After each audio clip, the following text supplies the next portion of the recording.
ओए होए कैसा है मेरा ये संसार, दीन दुगनी रात चौगनी, माता रानी की कृपा से आप कृपा बरसे आप पर, मुस्कुराइए मुस्कुराइए मुस्कुरा दीजिए बस। हाँ, जन्माष्टमी के पूरे 15 दिन बाद व्रज में आपको राधा रानी के जन्मदिन के उत्सव की जो तैयारियां हैं वो दिखती हैं। कहते हैं कि जो राधा अष्टमी का व्रत नहीं रखता उसे जन्माष्टमी का व्रत रखने का फल भी नहीं मिलता। भाद्रपद शुक्ल पक्ष की अष्टमी तिथि को राधा अष्टमी का व्रत रखा जाता है। पुराणों में राधा रुक्मणी को एक ही माना जाता है। जो लोग राधा अष्टमी के दिन राधा रानी का उपवास करते हैं उनके घर में धन संपदा सदा भरी रहती है। राधा अष्टमी के दिन महालक्ष्मी के व्रत का आरंभ भी होता है। धार्मिक पुराणों के मान्यताओं के अनुसार राधा रानी को महालक्ष्मी का स्वरूप भी माना जाता है। अरे भगवान तो एक ही है। ब्रज में बरसाने के क्षेत्रों में इस दिन विशेष उल्लास होता है। नहीं होगा? किसका जन्मदिन है? राधा रानी का। परंपराएं लंबे समय से चली आ रही हैं। लाडली भाव की भूखी है। जिस भाव से लाडली की सेवा करें राधा रानी उसी प्रकार से आपको फल देती हैं। राधे राधे जपने से तो जीवन में सब कुछ मिल जाता है। राधा अष्टमी की शुभ तारीख और समय नोट कर लीजिए। 30 अगस्त की रात को देर 10:46 से भाद्रपद के शुक्ल पक्ष की अष्टमी तिथि शुरू हो रही है। 31 अगस्त देर रात 12:57 तक रहेगी। तो इस हिसाब से अगर देखा जाए तो हम राधा अष्टमी 31 अगस्त को उदया तिथि से मना रहे हैं। तो आप सभी को 31 अगस्त और राधा अष्टमी की बहुत सारी शुभकामनाएं।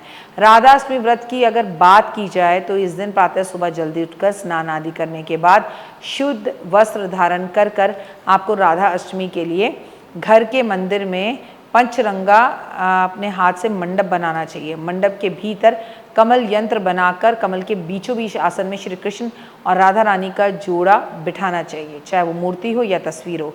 राधा रानी और कृष्ण जी की प्रतिमा में पंचामृत से स्नान आदि कराकर मूर्ति को सुंदर श्रृंगार कराना चाहिए।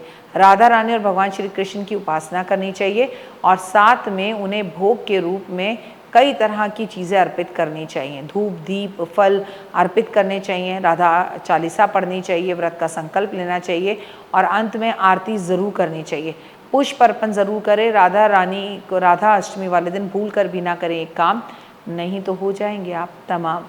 राधा अष्टमी के दिन विशेष बात का ध्यान रखें जिसका पालन करना चाहिए आपको। उन बातों का अगर आप पालन करते हैं तो आपको इसका फल कई गुना ज़्यादा मिलेगा। इस दिन तामसी भोजन ना करें। मांस मच्छी अंडा शराब सेवन नहीं करना चाहिए, चाहे आपने व्रत रखा है या नहीं रखा। साथ ही किसी के प्रति गलत विचार मन में ना लाएं। झूठ बोलना छल कपट करना यानी कि किसी का अपमान नहीं करना चाहिए, उससे बचना चाहिए। व्रत रखकर बीच में छोड़ना नहीं चाहिए। इसके अलावा दिन में कहीं पर भी नहीं सोना चाहिए। घर को गंदा नहीं रखना चाहिए। दूसरे के घर का खाना नहीं चाहिए। भूल कर भी बड़े बुजुर्गों का अपमान नहीं करना चाहिए। राधा अष्टमी पर कुछ चीज़ें ज़रूर करें। राधा रानी की पूजा के साथ कृष्ण जी की भक्ति और पूजा ज़रूर करें।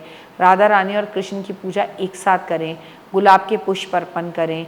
राधा जी को कृष्ण की तस्वीर और कृष्ण जी को राधा जी की तस्वीर भेंट स्वरूप दें।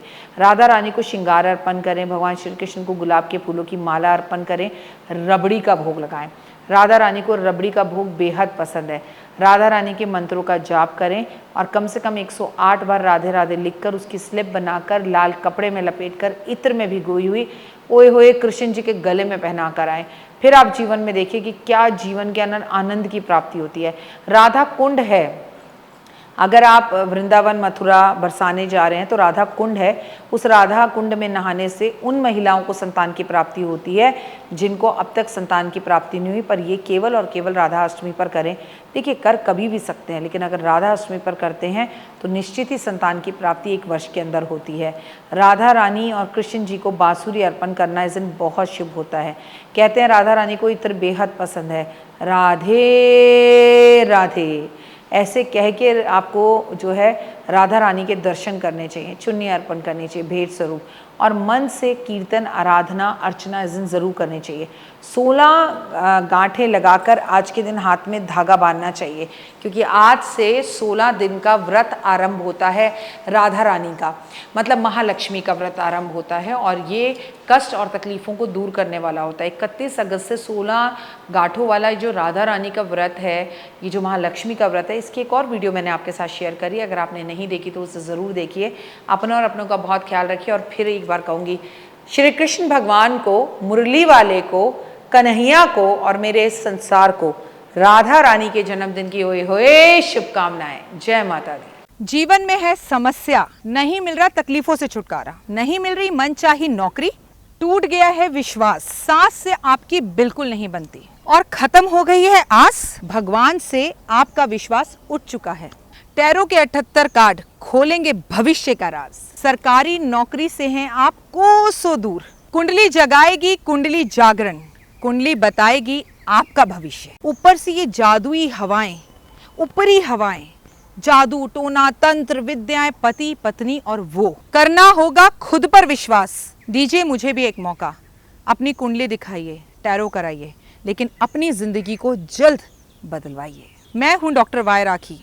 आप मुझसे बात कीजिए, फ़ोन कीजिए, अपॉइंटमेंट लीजिए, आपकी ज़िंदगी के अंदर आएगा ज़बरदस्त बदलाव।